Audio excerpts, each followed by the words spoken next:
എല്ലാവർക്കും ജോ കിച്ചൻ ഡയറീസിലേക്ക് സ്വാഗതം. ഇന്ന് നമ്മളിവിടെ തയ്യാറാക്കാൻ പോകുന്നത് ഒരു വെറൈറ്റി വെജ് സാലഡാണ്. വളരെ ഈസി ആയിട്ട് തയ്യാറാക്കാൻ പറ്റിയ ഒരു സാലഡാണിത്. ഇപ്പോൾ ലഞ്ച് ഡിന്നറിൻ്റെ കൂടെ ഒക്കെ കഴിക്കാൻ പറ്റിയൊരു സാലഡാണിത്. അല്ലെങ്കിൽ ഇത് തന്നെ വേണമെങ്കിലും കഴിക്കാം, അല്ലെങ്കിൽ ഈവനിങ് സ്നാക്കായിട്ട് കഴിക്കാം. പ്രത്യേകിച്ച് വിരുന്നുകാരൊക്കെ വരുമ്പോൾ ഉണ്ടാക്കാൻ പറ്റിയ ഒരു ഐറ്റം ആണിത്. അപ്പോൾ നമുക്ക് ഇതിനായിട്ട് ആവശ്യമുള്ള എന്തൊക്കെയാണെന്ന് നോക്കാം. ആപ്പിള്, ക്യാരറ്റ്, അനാറ്, ഗ്രീൻ, റെഡ്, യെല്ലോ ക്യാപ്സിക്കം എല്ലാത്തിൻ്റെ പകുതി എടുത്തിട്ടുണ്ട്.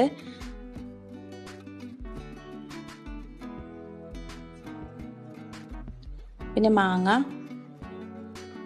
കുക്കുംബർ.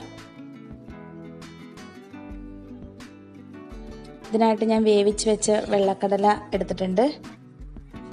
മുന്തിരി, കുറച്ച് ലെറ്റ്യൂസ് എടുത്തിട്ടുണ്ട്. ഇതിനായിട്ട് ഞാനിവിടെ സാലഡ് ഡ്രസ്സിങ് എടുത്തിട്ടുണ്ട്. ഇപ്പോൾ അത് ലുലുന്ന് വാങ്ങിക്കാൻ കിട്ടുന്നതാണ്. ഇപ്പോൾ വേറെ സൂപ്പർ മാർക്കറ്റിലും വാങ്ങിക്കാൻ കിട്ടുമായിരിക്കും. ഇൻ കേസ് നിങ്ങളുടെ അടുത്ത് അതില്ലെങ്കിൽ നിങ്ങൾക്ക് മയോണൈസ് വേണമെങ്കിൽ യൂസ് ചെയ്യാം.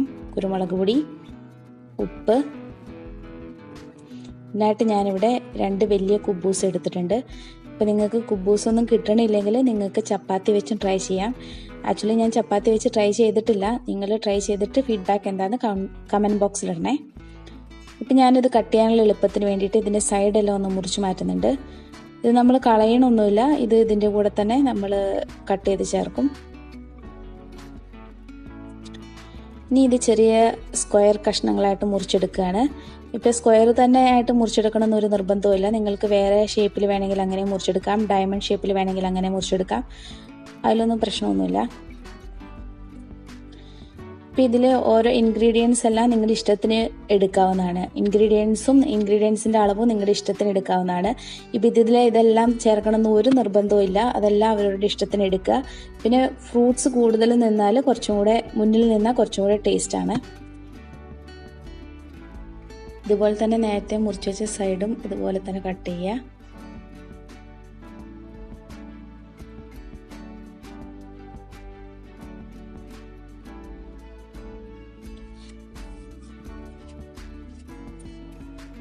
ഇതിപ്പോൾ ഞാൻ എല്ലാം ഇവിടെ കട്ട് ചെയ്ത് വെച്ചിട്ടുണ്ട്.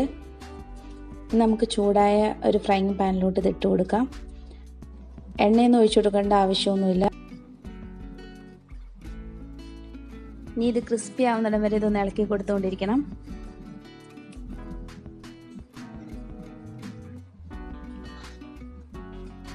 ഇതിവിടെ റെഡി ആയിട്ടുണ്ട്. ഇനി നമുക്ക് അടുത്ത സെറ്റ് വറുത്തെടുക്കാം. അപ്പോൾ ഇതിനകത്തെ പൊടിയൊക്കെ ഒന്ന് ടിഷ്യൂ വെച്ച് ഒന്ന് തുടച്ച് മാറ്റാം. ബാക്കിയുള്ളതും കൂടി ഇട്ട് കൊടുക്കാം.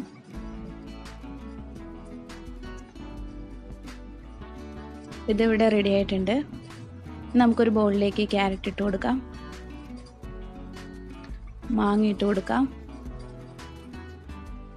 ആപ്പിൾ ഇട്ട് കൊടുക്കാം,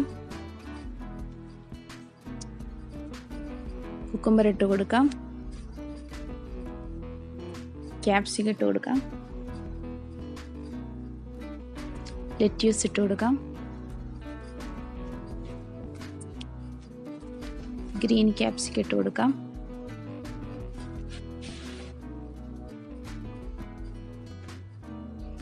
അനാറിട്ട് കൊടുക്കാം, മുന്തിരി ഇട്ട് കൊടുക്കാം, കടല ഇട്ട് കൊടുക്കാം. നമുക്ക് സാലഡ് ഡ്രസ്സിങ് ഒഴിച്ചു കൊടുക്കാം. ഉപ്പ് ആവശ്യത്തിന് ഇടുക. കുരുമുളക് പൊടി ഇടുക, അതും ടേസ്റ്റ് അനുസരിച്ച് ഇടുക. ഇത് നന്നായിട്ട് ഇത് മിക്സ് ചെയ്യുക. അപ്പം നിങ്ങൾക്ക് ഇതിനകത്തേക്ക് വേണമെങ്കിൽ നട്ട്സൊക്കെ വേണമെങ്കിൽ ആഡ് ചെയ്യാവുന്നതാണ്. കാഷ്നട്ട്, ബദാം, അങ്ങനെ ഇഷ്ടമുള്ള നട്ട്സ് ആഡ് ചെയ്യാം, ഒലീവ്സ് ആഡ് ചെയ്യാം. ഇനി നമുക്ക് ഫ്രൈ ചെയ്ത് വെച്ച് കുബൂസ് ഇടാം. ഇപ്പോൾ കുബൂസ് നേരത്തെ ഇട്ട് വെക്കരുത്. നമ്മൾ ആ സെർവ് ചെയ്യുന്നതിന് ജസ്റ്റ് മുന്നേ മാത്രമാണ് ഇടാൻ പറ്റുള്ളൂ. അല്ലെങ്കിൽ എന്താണെന്ന് വെച്ച് കഴിഞ്ഞാൽ കുബൂസ് ഇതിനകത്ത് ഇട്ട് കഴിഞ്ഞാൽ അതൊക്കെ അതിനകത്ത് ഇങ്ങനെ അലുത്ത് പോവും. അപ്പോൾ ആ ക്രിസ്പിനെസ് അതിനകത്ത് ഉണ്ടാവില്ല. പിന്നെ ഇത് നന്നായിട്ട് മിക്സ് ചെയ്യുക. ഇതിവിടെ റെഡി ആയിട്ടുണ്ട്. എല്ലാവരും ഇതൊന്ന് ട്രൈ ചെയ്തിട്ട് ഫീഡ്ബാക്ക് എന്താണെന്ന് കമൻറ്റ് ബോക്സിലൊന്ന് ഇടണേ.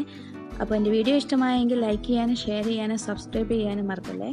ഇത് എനിക്ക് എൻ്റെ ആൻറ്റി എന്ന റെസിപ്പിയാണ്. അപ്പോൾ thank you Mini aunty for the beautiful recipe. Thanks for watching. By.